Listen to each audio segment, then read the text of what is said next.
It's over! He's done it again! Unbelievable! Oh, straight into the roof of the net. Nice one. Straight down the middle. So a good performance from both teams here today. Hi and welcome to First Sports. I'm Rupa Ramani. Let's get started.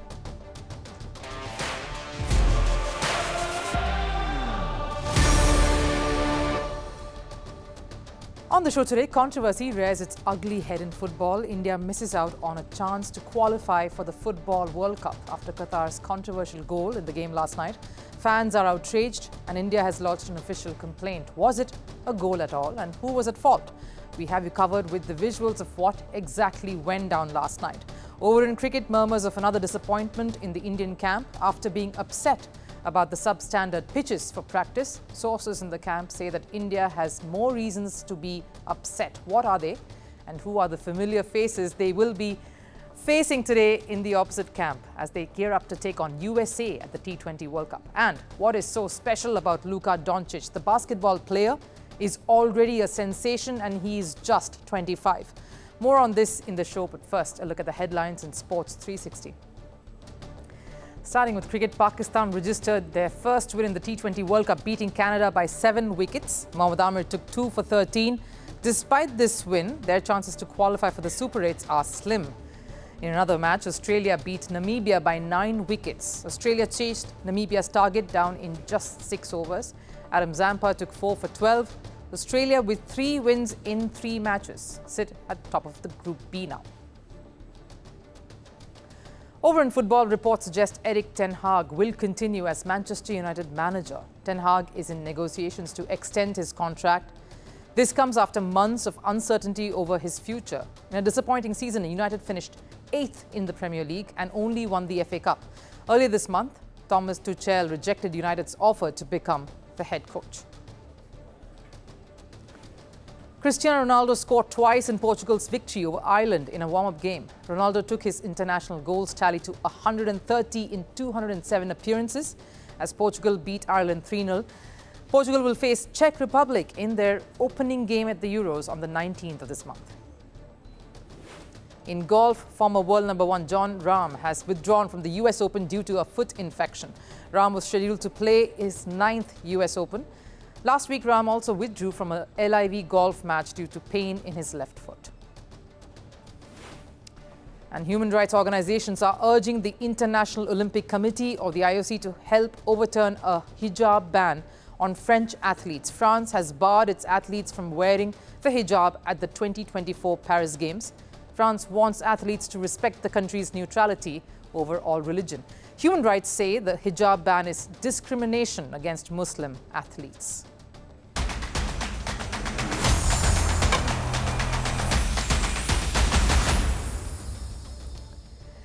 First, it was the pitch. There was uneven bounce. Batters were getting hit and bruised.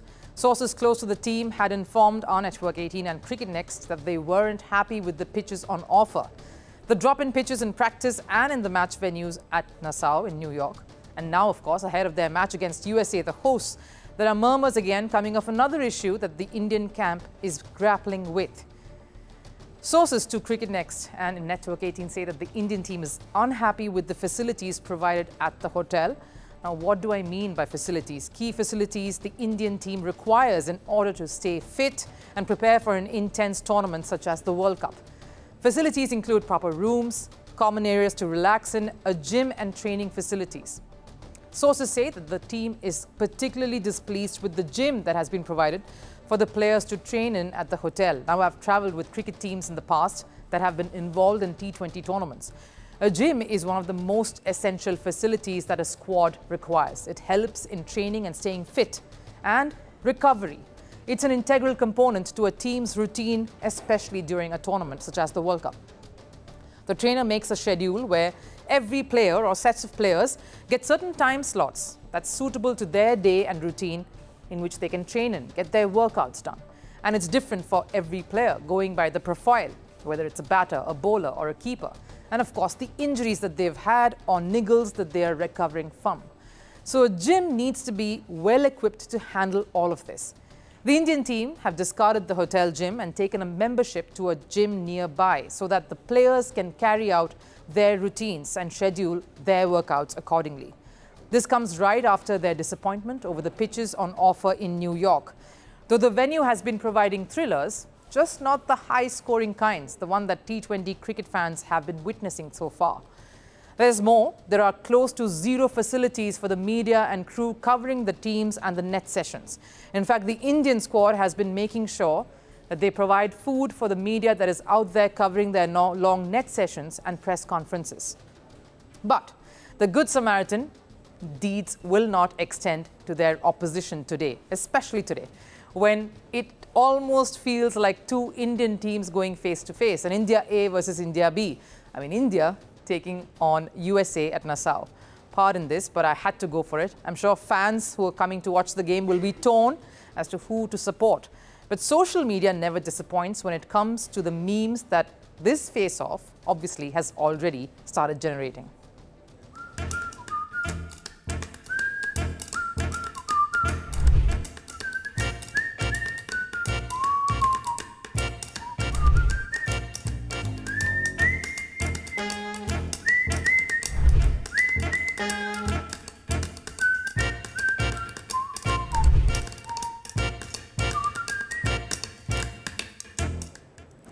So what is USA up to, and more importantly, who are the Indian origin players in the USA squad? Of course, I have to start off with the captain Monank Patel. He's Ahmedabad born, played under 16 and under 18 for Gujarat. Of course, moved to New Jersey in 2016 after he got the green card and took over captaincy just some years back in 2021. Next up, Harmeet Singh. He played, of course, the 2012 Under-19 World Cup. And he caught Chappell's eye there. He was part of the 2013 Rajasthan squad as well, but decided to shift to the US after no big break in India. He's been a constant performer since then. Next up, Nostush Kenjige. He's a Tamil American, tried moving up the ranks in cricket in Karnataka, but with no luck.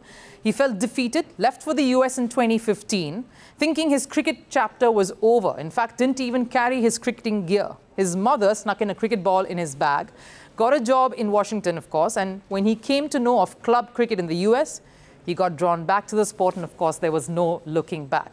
Next up, Milind Kumar, a gun fielder for USA. He was part of the Ranji Trophy circuit via Delhi State, as well as Sikkim, where he shifted. Again, not a break anywhere. Post-pandemic, he migrated to the US and got to represent the national side. Jasdeep Singh. Now, he was brought up in rural Punjab, had to do the hard yards, but when he was 13, he went back to the US. He worked his way up from the USA divisional teams to get to the national side. And of course, we all know of Saurabh Netravalkar. So even though there will be a sense of familiarity and a feeling of home when the two sides clash, the intensity will be top-notch. A win means qualification in this Super 8s for either of these teams. Now, I know one side who will be watching this one very, very closely, and that will be Pakistan.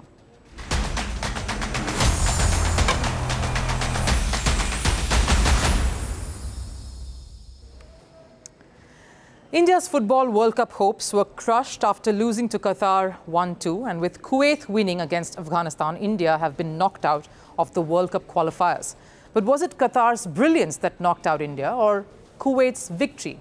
I say neither, not entirely anyway. But before we get to that, let me set this one up for you. It was a must-win game for India if they wanted to progress to the next round, and they were up against arguably the best Asian side. But that didn't bother India.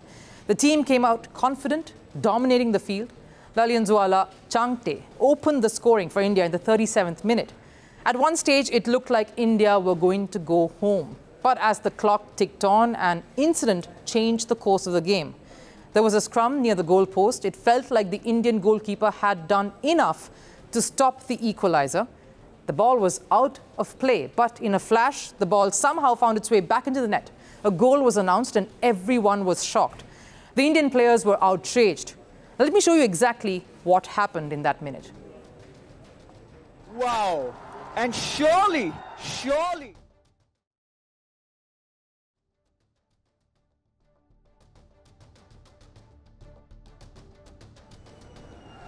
the goal from Yusuf Amin sparked a lot of controversy there. Because if you see it clearly, before the goal was scored, that ball is outside the line. The ball had clearly gone past the line of play. After that, it was pulled back in by a Qatari player, passed it off to a second, who nudged it across and tapped it into the net. South Korean referee Kim Woo-sung awarded the goal to Qatar. So what do the rules really say here? Once the ball is out of the line of play, the play needs to be halted. Play will only resume with either a corner kick or a goal kick. Last touch, of course, decides which of it. Since the last touch was from India's captain Gurpreet Singh Sandhu, Qatar would have gotten a corner kick. But since the referee didn't blow the whistle, the play continued and Qatar equalized. Gurpreet Sandhu and the Indian team, of course, protested vehemently. They were angry and upset, but referee Woo-sung upheld his decision. And has it rolled in somehow, and the referee says, and it is a goal from Qatar. Gurpreet Singh Sandhu personally moving into. Was India done in by the referee? Yes. Now, could this issue have been resolved right then?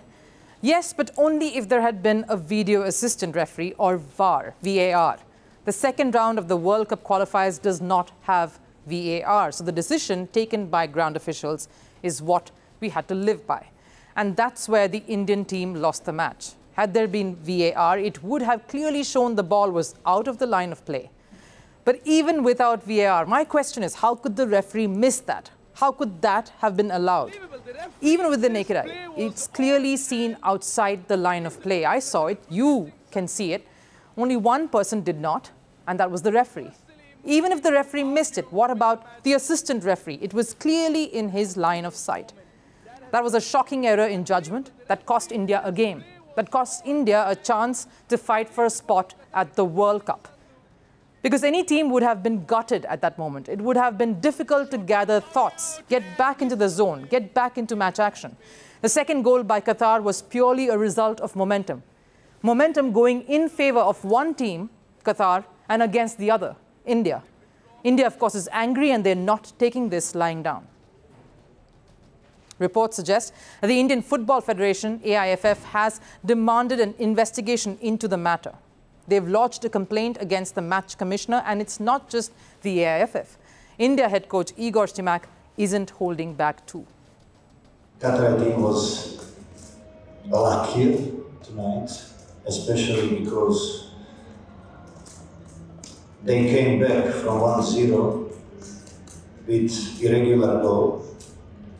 I can confirm that now because I have just seen the replay. The whole goal was over the line and the goal was given. So it's something which shouldn't be happening in today's football because that goal changed everything in this game. It's kind of an injustice to my boys tonight because we were very close to win this game and make sure qualifying to the third round. And it wasn't just the Indian contingent that were in dismay. Fans were heartbroken and there was outrage that followed. They were also quick to criticize, blame and point fingers, accusing the referee here of favouring Qatar.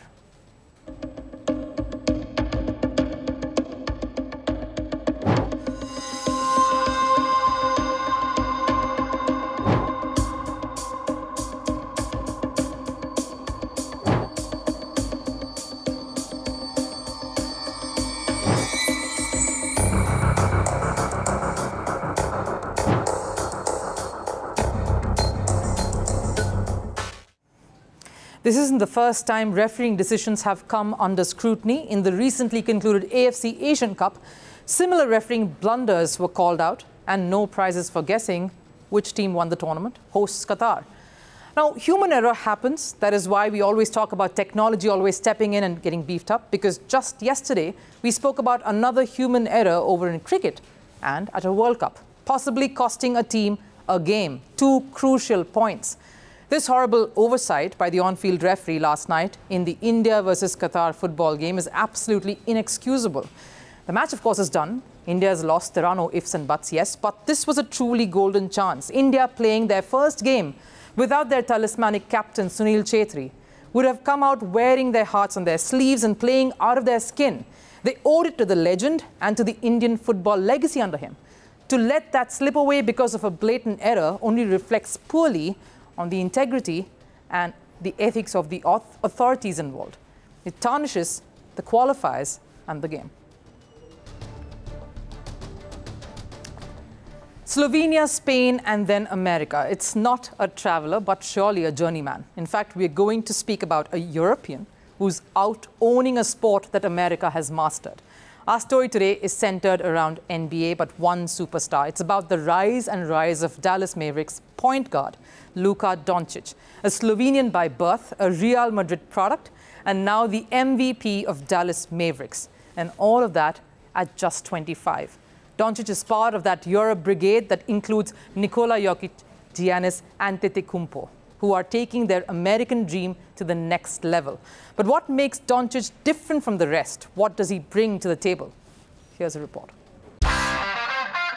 The Dallas Mavericks may be trailing in the NBA Finals against the Boston Celtics, but the Mavericks haven't lost hope yet, because they have Luka Doncic in the setup. And with the Slovenian in the team, it's not over until he says so. Because Doncic played despite being unwell in the second game, he had to take injections so that he could be there on the court for his team.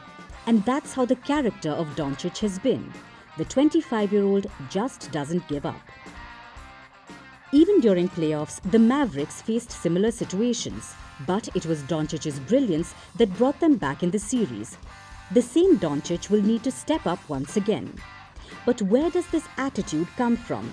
Maybe it's down to the Real Madrid roots, not as a footballer, but while playing for Madrid's basketball team in the EuroLeague. In 2012, a 13-year-old Doncic signed a 5-year contract with Real Madrid, and by 2018, he was a star. We all know the Real Madrid mentality. They know how to win, and his Real Madrid connect is still going strong. Not too long ago, he met Madrid president Florentino Perez during an NBA game. Clearly, once a Madrista, always a Madrista. But this is the reason behind Doncic's never giving up attitude and taking that Madrid mentality onto the NBA. The same Doncic landed in America in 2018, a European coming over to America to live his American dream, to not just make up the numbers but create a legacy like none other. Here's the catch though. His destination wasn't always the Dallas Mavericks. He was slated to go to the Atlanta Hawks, but the Mavericks saw the potential and he was traded to the club. He started his career with a yearly salary of around $6.5 million, and it has multiplied and gone up to 6 times now. And if reports are to be believed, Doncic is eligible to sign a contract that will earn him close to $70 million yearly, which is the highest in NBA history. It's an extension he can only sign next year. But that's how big a star Doncic truly is. For the past 5 seasons, Doncic has been an NBA All-Star starter. He has also been in the All-NBA First Team for the past 5 seasons. He was the NBA Rookie of the Year in 2019 and also the FIBA World Cup top scorer in 2023. And who knows, with the contract extension, we might see a different beast in the coming seasons. He's on the cusp of making history in terms of the contract, but amid all this, what drives him are the victories. Reaching the NBA Finals won't be his endgame, he wants more. Because if anyone has done it in the NBA after a 2-0 deficit, it's the Mavericks. In 2005 and 2001, they beat the Jazz and the Rockets to reach the conference semi-finals. In 2022, they beat the Phoenix Suns in 7 games to advance to the conference finals. And Doncic was part of the team for this one. He's done it before and he will look to do it again. But this time the stakes are much higher. But is any challenge too daunting for Doncic? Time for last serve. The excitement around Euros is of course building up, and while Germany is gearing up as hosts, a street in Netherlands too isn't being left behind. To show support to their national side, the streets turned orange. Take a look.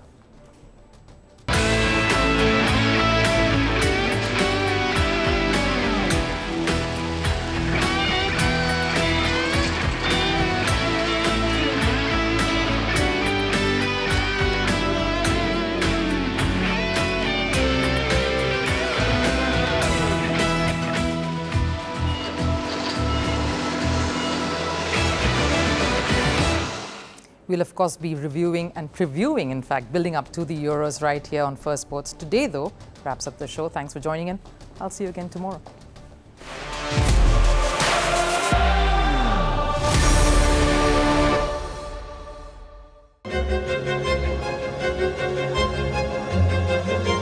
Fan of Italy's famous cuisine? Well, we are serving it with a side of diplomacy. As G7 leaders gather in southern Italy, Vantage is taking you to the heart of the action. What's the agenda? Who's invited? And how is Italy preparing for it? Catch the special edition of Vantage throughout this week, only on First Post. A first-of-a-kind sports show that's played on a different turf. A first-of-a-kind sports show that will always come up with a winner. Are you looking for perspectives that go beyond the scoreline? Hi, I'm Rupa Ramani, and catch a 360-degree view of the sporting world with me here on First Post in our special First Sports.